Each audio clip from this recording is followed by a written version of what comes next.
Hello, this is Stephen Childs. The only thing that makes sense to me, and maybe it makes sense to you too, I don't know. So, about God, in the beginning there was no consciousness, no awareness, just the all-powerful creation, creator. It's one thing, quantum entangled. There was no minds, no brains, no beings. So if it was the Big Bang, then it was the Big Bang. And it might have been something before that. So the same pattern appears with the Big Bang from whatever. So then brain evolves, mind evolves from no mind through biological evolution. So because we're in a quantum entangled universe, this first mind is everywhere at once, instantaneously, just like everything else. So this is why we have all this talk about mind creating matter, and it's not that way at all. Physicality created mind, and the mind is quantum entangled. So you can see how they've got it mixed up.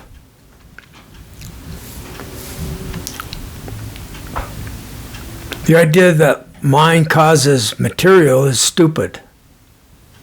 How? There's no need of it. If there was a need of it, it's just an ego position.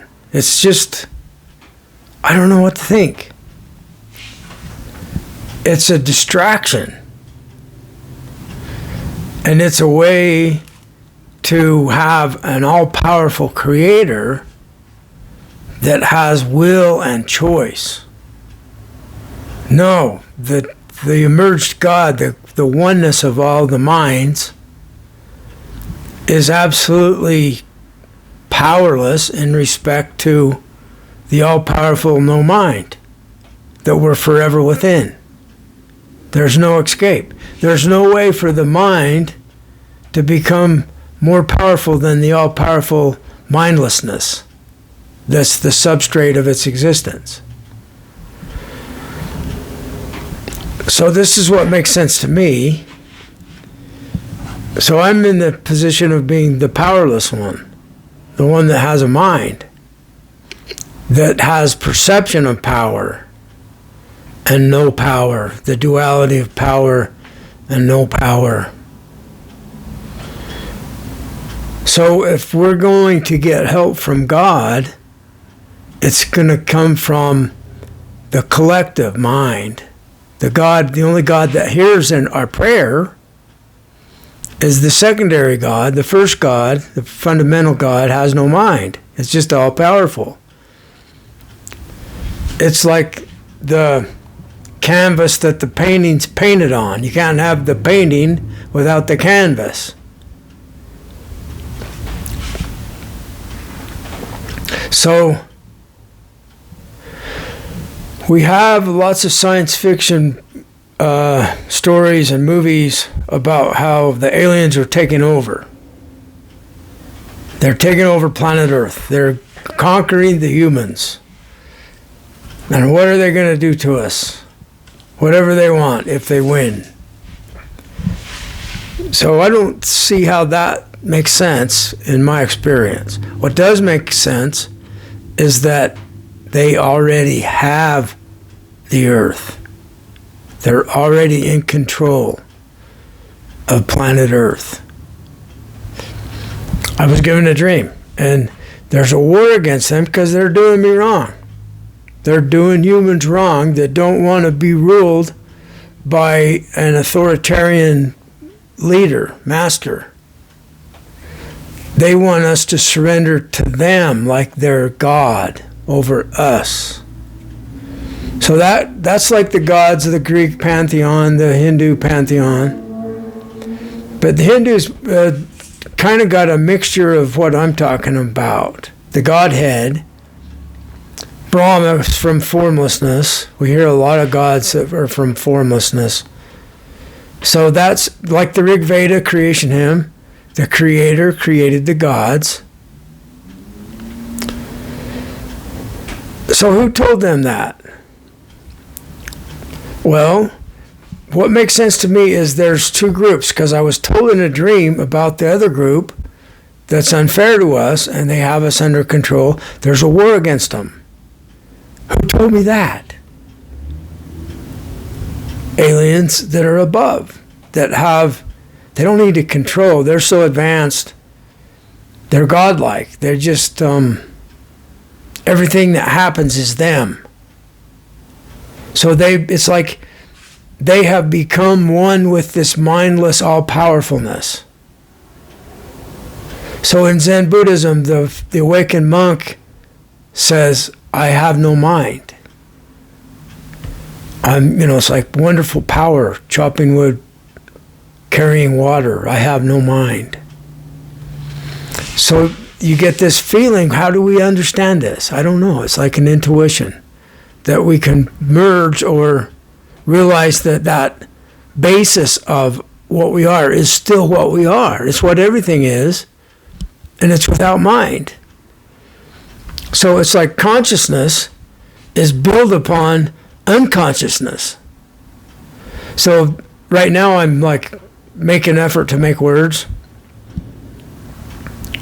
and thoughts from consciousness, from will, but it's also the other side of the coin is the unconsciousness that it emerged from. The unconsciousness that I emerged from is always an aspect of what I am. So in Zen they talk about what was your original face before you were born? What was there before there was anything? Well, nothing. The Upanishads. The essence of pots is clay. The father tells the son that can't figure out what God is. Did they teach you about what can't be seen, what can't be heard, what can't be known? He said, no, Dad, they didn't teach me about that. Those 3 pots over there, one of them's cracked, the other 2 are different shapes, they're all different, but the essence of them is clay. So if you understand that the essence of pots is clay, then you understand what pots are. They're clay. So did they teach you about what can't be seen, what can't be heard? You need to find out what your essence is. The essence of pots is clay. And then another story that goes with that is he tells him, the son can't figure out what God is, and he says, go get a pod from the banyan tree, bring it over, and he does, and what's inside the banyan tree pod? There's seeds inside the banyan tree pod. Okay, what's inside one of the seeds? Well, there's nothing inside of one of the seeds, and he says, and that's where the mighty banyan tree comes from.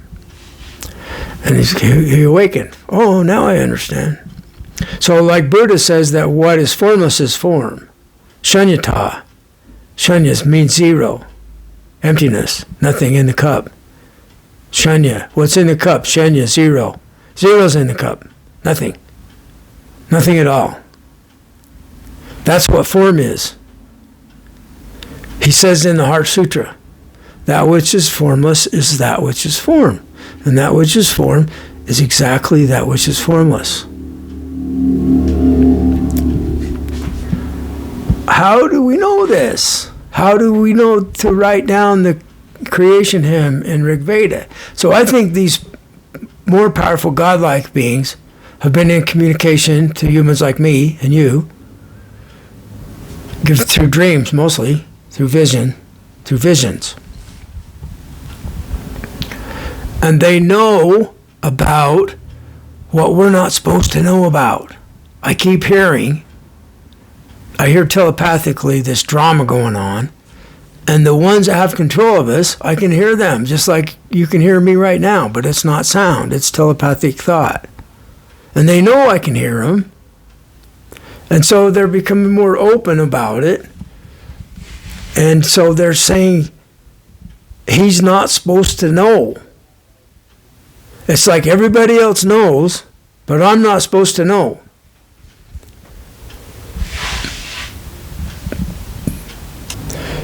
So I've been having dreams.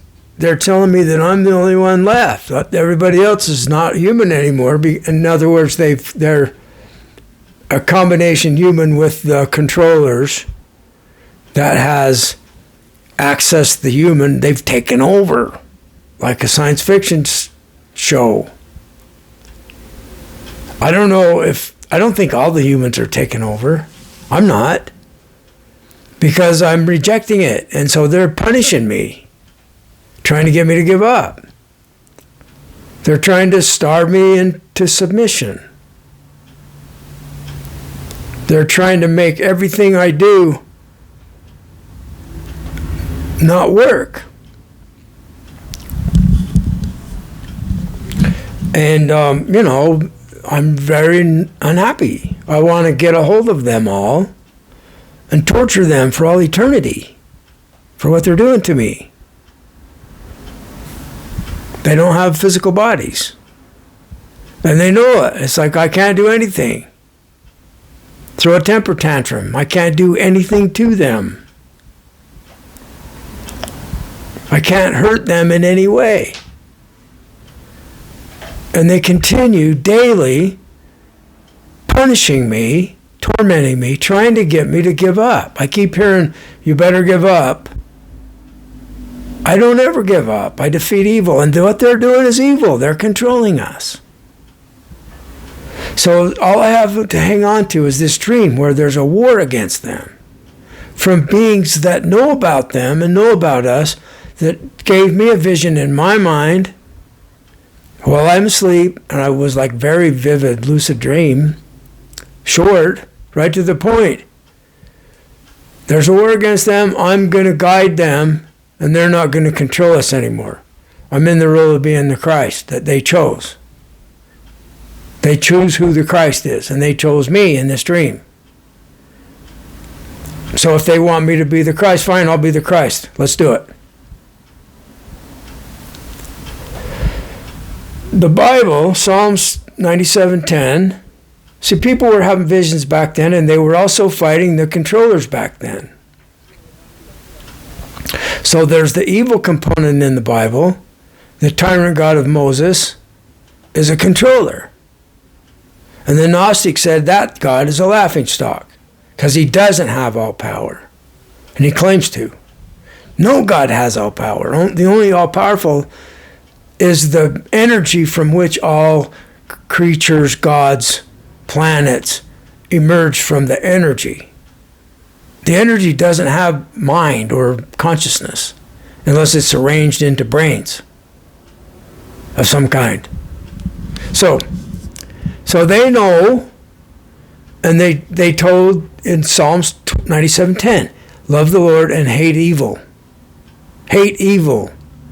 And I'm hearing from these controller people, don't hate, don't hate, don't hate. And it makes me hate them worse because they're evil and I hate them.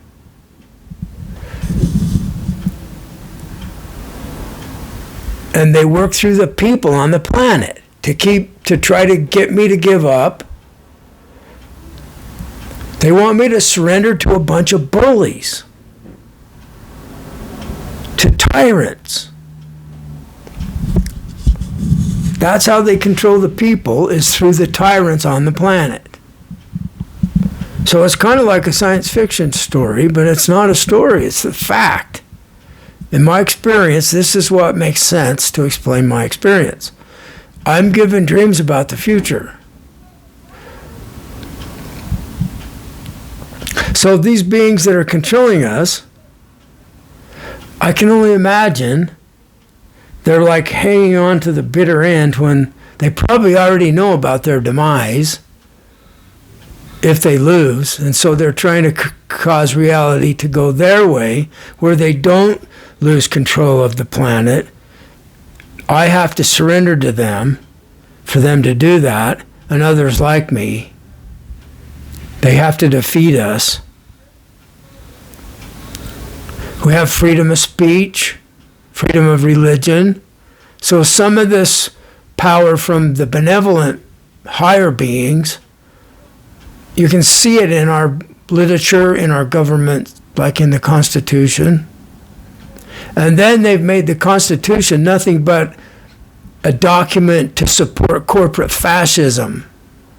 I don't want anything to do with it until they get the World Fairness Agreement involved with it, and we can come up with a fairness amendment. I have nothing to do with politics anymore. I've washed my hands of it.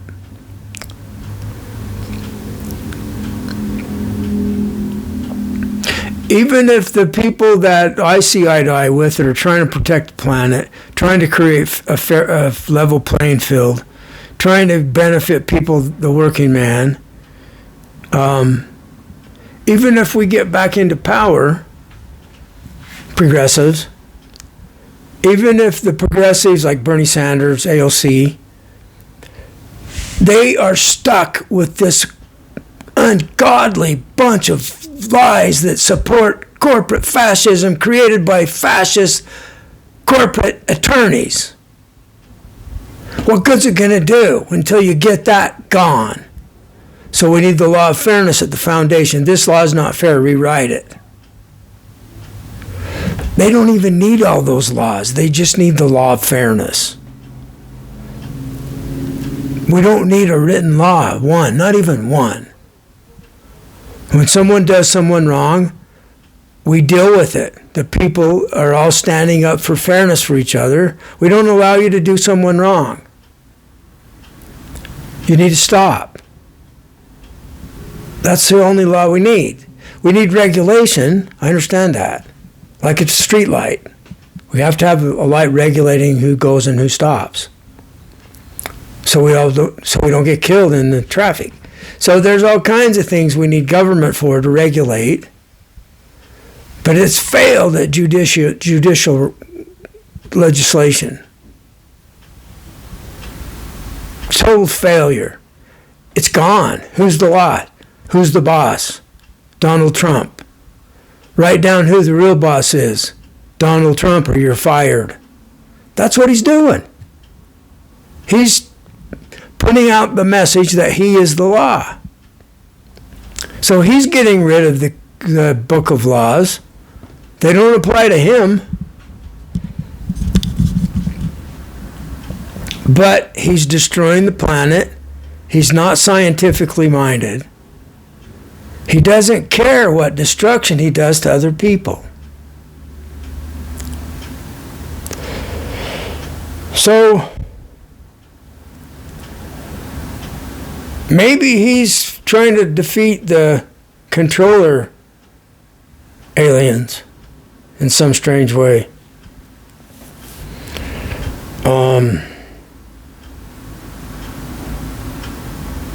I had a premonition about Musk, or an inspiration or whatever, and Musk is like, kill me. He wants somebody to kill him at this point, in this vision. So we're in trouble, big trouble. Humans are in a disaster as we speak. So with the World Fairness Agreement, all the people that are guilty, they're not guilty of anything. It's exoneration for everyone. Just put it into play and you're totally exonerated. Nobody's guilty of anything because we all agree to stop doing each other wrong. So the controllers were supposed to be forgiven, but I'm telling my spirit guide, I don't want to forgive them anymore. I want them totally destroyed because they won't stop. But the benefit of the doubt is they have to continue with this abuse on me until the rest of the humans agree. So who do I want to hurt? I want to hurt every single being everywhere that's doing me wrong until they stop. And I hope you feel the same way. Thank you.